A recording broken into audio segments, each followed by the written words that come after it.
What brought you to YouTube? Hmm. Ah, it gets real. Okay. It gets real. It gets real. Okay, let's do it. There was literally a line that I used to use in the beginning was like, yo, you guys don't even realize how much I appreciate you. I used to say this is therapy.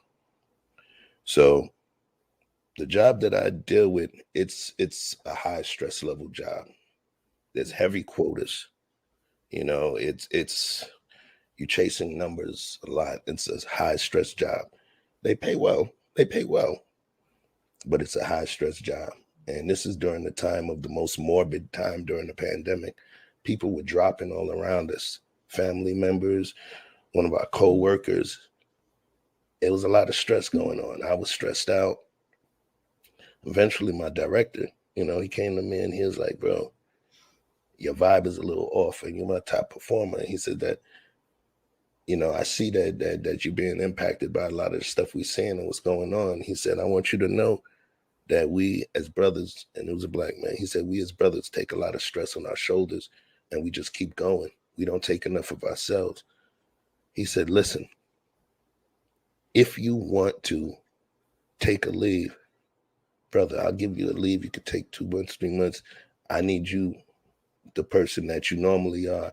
And I would be remiss if I allowed you to just keep working and working for me without giving yourself a chance. And even my lady was like, yo, you need to.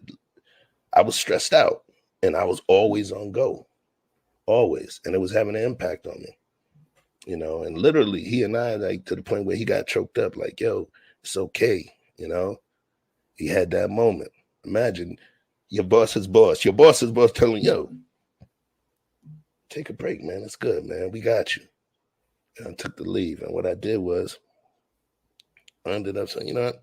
I got a therapist. I went and I talked to the therapist and we were on the phone. It was virtual and we were on the computer for about 2 hours. And after she heard everything and I gave her my catharsis, I let it all out. She said, this is what I want you to do.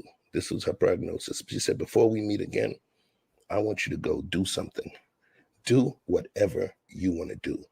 But I don't want it to be related to making money, supporting family, being intentional, or all of that stuff you were saying. I want you to just do it because it makes you feel good. If it's sitting in the park for 3 hours and then sitting in the library for 4, or going to the movies by yourself, whatever it is, I want you to start doing that. And then that day at night, what happened? This guy named KWK actually started his first stream ever that night. And E Black was on it. Mm-hmm. And I was like, oh, snap. And I jumped onto it, literally, that show, that night. And then Darrell jumped onto it. And that was the first show ever on that network. By the end of the show, KWK sent me his number, and literally he called it the Four Horsemen. And he wanted me to be a part of the show. Mm-hmm. We did streams every single night for 39 days straight. Why? Because on the 40th day I was going to have to go back to work, and he wanted to make sure that there was enough of me cooking on there too for us to have enough content. The leave ended up getting extended, right? But Mm-hmm. so we got it out the mud every single night, and that was how I started YouTube, literally.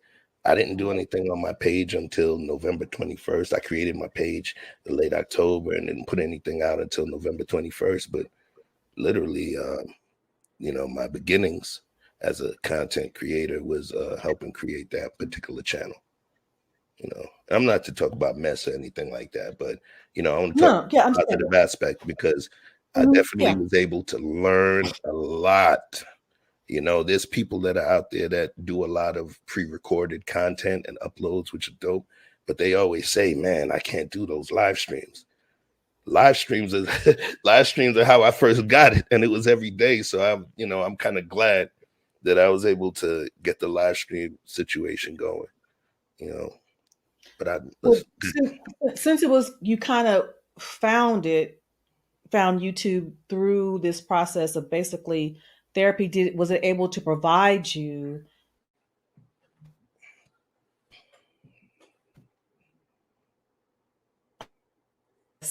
oh, I think you froze. the am I there? I think you froze up a little bit. I wonder if it's me. Yeah, you froze up a little bit. Can you repeat that last question? Yes, it was me. When you found YouTube, was it able to provide you with what your therapist told you to do? Yeah, because what it was when I say gave me a voice, I always had a voice. But what it is when you in corporate America, everybody's gonna kiss up to the boss. Everybody's gonna laugh at the boss's jokes. Or you have to figure out who's really laughing, who really thinks it's funny, or who's just kissing up. Mm-hmm, This is a mm-hmm. new environment where people are brutal and brutally honest. And if they don't like you, they'll tell you about yourself. And what was crazy was just me just simply communicating how I felt, my perspectives, and how I saw things. And I was like, damn, people like it. And then they started saying, Chef is cooking. I was like, oh, snap, Chef is cooking, you know? So what it did was it made me feel like, yo, bro, you still got something to say. Bro, you still got a voice. Bro, there's people out there that don't have to get paid for them to sit down and listen to what you have to say. There's some of them folks that work with you that's only going to sit and listen to what you have to say when they're on the clock. Because they have to. Right. And something as simple as someone sending me a freaking Cash App, because I'm not monetized, but somebody sending me a Cash App, and it doesn't matter how big it is, Right. When Joanna Washington sends you that $5 Cash App, I don't care. That is big to me. Me because too. I know that sister is pushing and struggling and pushing her taco truck, you know what I mean, where she is. And then she takes that moment to send you $5. It's major. Yes, it is. When you got dudes like the boy ZB, who's one of my Joanna, the boy ZB, you know what I mean? And Big Bad Bull. Yes. And Ron P. Okay, Ron P and his wife, Mrs. P, Luminous Body Essentials. Those folks are what I would say my biggest regular contributors to the channel. And I'm not even monetized. So when I see that, that's what puts pressure on me. Because it's like, damn, yo, they already tipped me. So now I got to make the steak taste good. Damn. You know what I mean? I'm like, oh, man, see? Okay. But that's a good thing. That's a good thing. You know what I mean? Hey, Courtney Michelle. Thank you. What it do? You said something. You said a mouthful because, as you know, I've shared with you. I came here a year ago, kind of in the same as a way of therapy, because after going through having, considering taking my life around, I think it was the 8th of May, going to therapy, uh, being off work because I haven't worked since May of last year. And my therapist wanting me to journal, well, kind of like you, my mind, there's so many things going through my head. I think as part of, my mental health issues that I've had difficulty focusing or concentrating. So it was hard for me to sit down long enough to write out my thoughts. So I just said, well, let me just start recording them, recording them as a video diary. But as I'm doing that, I'm like, well, hey, and I think it was around the time that Naomi Osaka and then Simone Biles, all these different high profile people were having issues with mental health. And I said, well, maybe while I'm helping myself, I can help somebody else too. And then to your point, people starting to really want to hear what I have to say and making it, because I'm gonna ask you this, and the reason I'm gonna ask you this because a friend of mine talked to me earlier. When you are a high performer, a high achiever,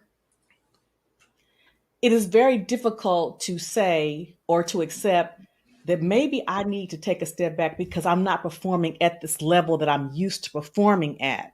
And then that's added pressure because you know what you're capable of because you have so much going on in that head that you just can't quite get there, even though you're trying, but you can't quite get there because there's so many external things going on, and there could be some internal things going on, and as Right. it was with me. And it's difficult if you're a high achiever to admit to yourself, well, gosh, I'm not able to get there. Did you have that challenge? Yeah. That challenge was more so based on what I would consider family pressures. Okay. All of my uncles are doctors. All of the males of my family are physicians. The aunts are either nurses, nurse practitioners, or married to doctors. And one of my uncles ran Johns Hopkins, another ran USC Medical School, another one is currently the head dean and medical officer at University of Miami, another one run St. Barnabas Hospital in the Bronx. Literally all high achieving doctors. When they had the earthquake in Haiti in 2010, one of my uncles, he was the one on the USS Vincent, the ship that was conducting the surgery on the girl that had the stone in her head that Sanjay Gupta from CNN was actually performing. And my uncle was the one he was the chief neurosurgeon overseeing the surgery. So, and they Mm. talk about the Ford, my family name is Ford, and they talk about the Ford brothers that went, all three doctors went back to Haiti to help and assist with everything, the repair and all of that, and the medical attention needed in Haiti. So with that being said, I was supposed to go into medicine. That was the family business. So in essence, I'm a rebel. Mm-hmm. And, you know, I was supposed to go into medicine. So me venturing into the music industry and having the success that I had, and then still being able to come back to a family event. And now I got my uncles that's there, they're doctors, and then they see me. I'm 19 years old, and you know what I mean? I'm making 120 something grand, as a 19-year-old, and I'm sending their kids tickets to shows. And watch this. I have, Okay. my gold and platinum record plaques. So you understand the pressure. I would send them to my family members. So one is at my mom's house, one is at this uncle's house, because I wanted the family to see that I was doing it, that I was proud because of the pressure that I had. Mm-hmm. So I think those pressures as well, those pressures as well were the things that made me perform at a higher level at whatever I was doing outside of the family business, to the point where I have a bunch of plaques, right? This is the one that I keep with me because this was my first. This, you can't really see it, and it's the 45. This was Michael Jackson. Remember the time. What? Okay, What? so you can see it. You see Oh my Guy God. Ford. Of course, my name is Guy Ford. Remember the time. That was my first plaque. That's the one that I kept. I got plaques at my mom's house, my dad's house, my cousin's house. And this is just to speak to the pressure. It was like I wanted them to know this is what I'm doing, this is what I'm doing.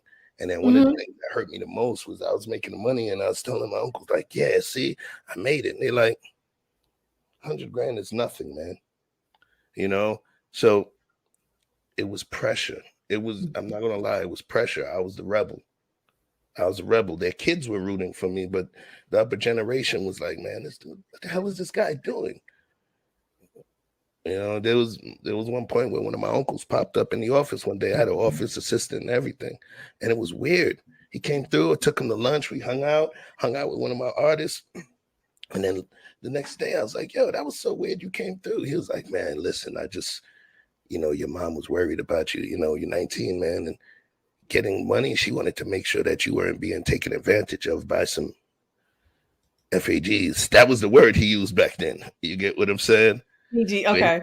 You understand what? Yeah. Oh, the alphabet. He's like, yeah, she just wanted me to go down there to make sure that you weren't getting, used used up by some industry alphabets. But he was Yes. like, nah, this is real. So I said all of that long-winded stuff to say pressure busts pipes. So I can't blame it all on my greatness. I think I blame it on the fact that I had something to prove to my family. Well, I understand that. And in as much as I definitely didn't have that kind of pressure, um, some of the pressure I think I had, I put on myself because, I felt like as the oldest in my family and, because it's just me and my sister and the oldest, I felt like it was my responsibility to make it, if that makes any sense. Because my mom was a single mom, my sister, was younger. I felt that I had to make it, and especially as my grandfather was getting older, and I'm the first grandchild. I felt like it was my responsibility to make sure that I could take on whatever the family needed, even though no one ever asked me to do that. But I felt like that I needed to be in that position. So and then kind of like what, I wasn't the rebel, but I was always a person. The moment you tell me I can't do something, I'm gonna prove you wrong. So I always put that added pressure on myself.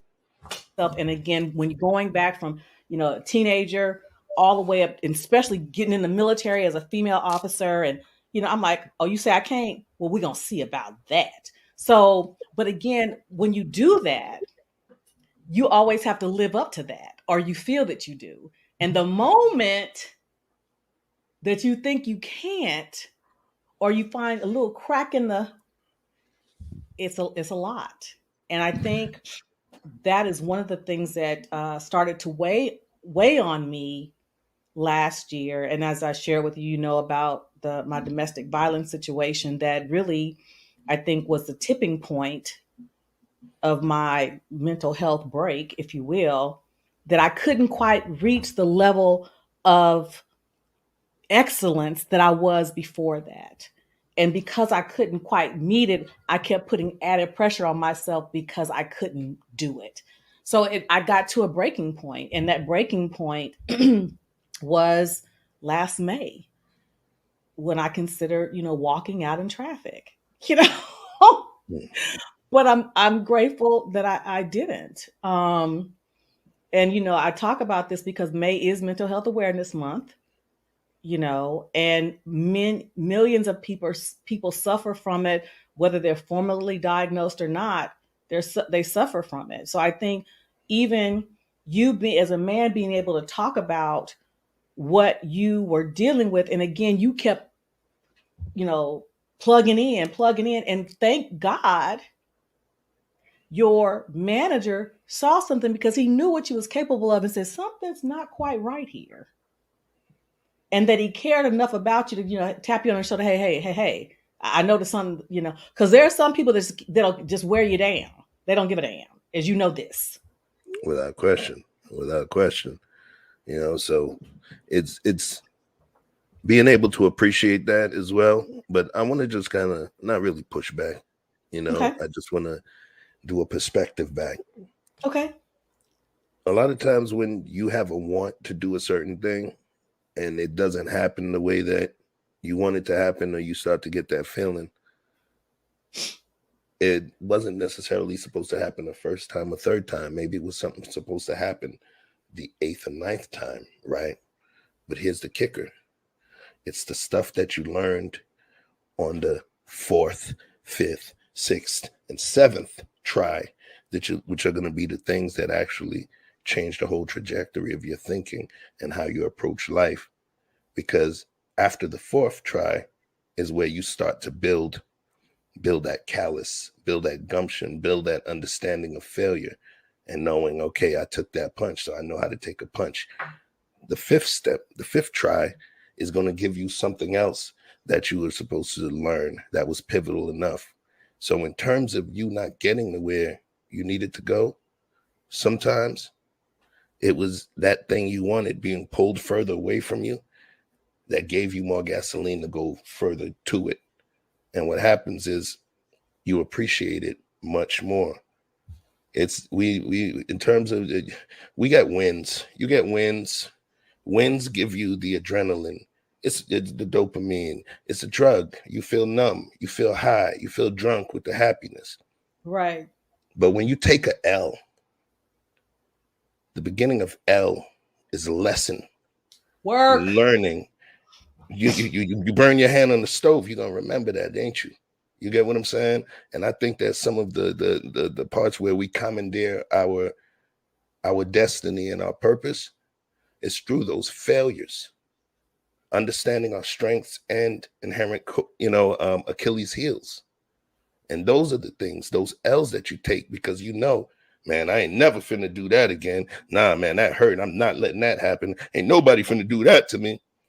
That's a certain level of strength that you build from that and a learning experience because you pay more attention.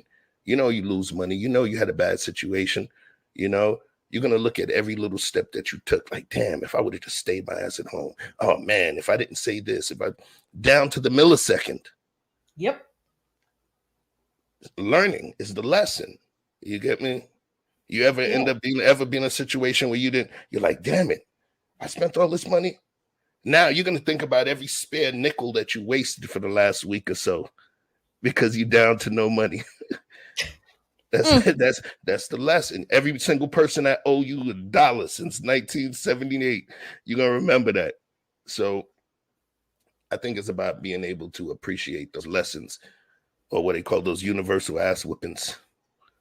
Okay, check this out. You don't went there, okay? And I'm gonna go ahead and have to piggyback on that. You just made me think about something. I don't know if you can see. Let me see this. Well, it's a picture. Let's see, I pull it down. This picture is me and my baby girl. Danny. See that? Yeah. Me and my baby girl. The Peace reason to why I show Danny. you that picture, Peace to Danny. I wanted to be an officer in the military. I knew that I wanted to be an officer in the military in 1987. And I don't know if anybody who's in the chat who knows what it is, what it means to be a commissioned officer in the military. But there you have several different avenues that you can get your commission as a commissioned officer. But what's interesting, to your point about the lesson, the first time I tried to become a commissioned officer, it was 1987. But because I had a misdemeanor charge on my record because I had gone to jail for stealing $20 from my employer. Oh, man. That messed, I didn't get the waiver, so I couldn't do it. The second time was like 2 years later, maybe 1989, 1990. Still didn't get it. Third time I tried to become an officer, now all this is before I had my daughter, was 1993, 92, 93. But I met her dad, fell in love, got pregnant, so I had to drop out, right? Fourth time, it took me 4 tries over 10 years before I got my commission as an officer. And by the time I got it, I was a single mother. My daughter was 3 years old. I was working 2 jobs and I was in graduate school. But to the point that you made, when they put those bars on my collar, I appreciated it so much more than I probably ever would have appreciated the 3 prior times because I knew what it cost to get it.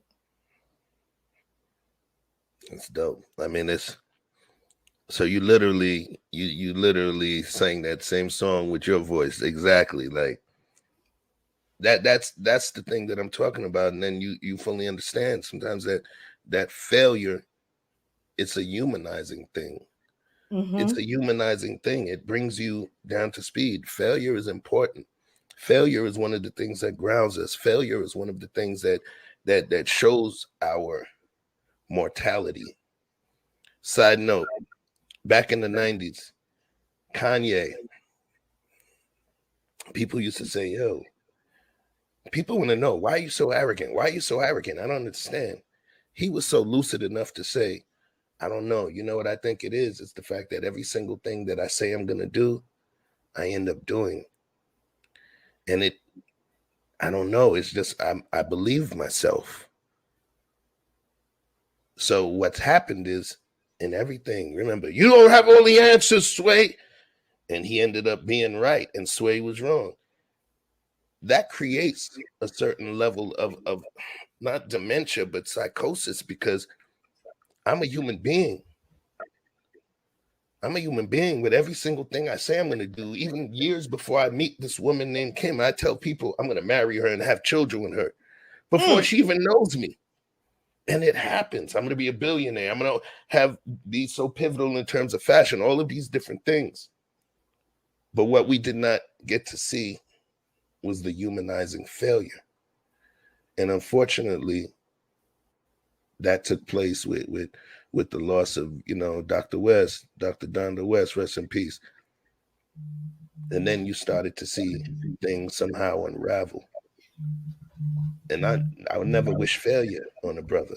All I'm just stating, and call it from my non-scientific, hypothesis, I believe that the lack of failure, the lack of that grounding of failure, led to some of where his mental state is right now. You get what I'm saying? Because failure can tend to ground you. That's why even in business, they tell you, fail and fail fast. Fail and fail fast. Because that's how you're going to learn early what not to do. Fail on the $50 so you don't fail on the 50,000. That's it. So since we talk about that,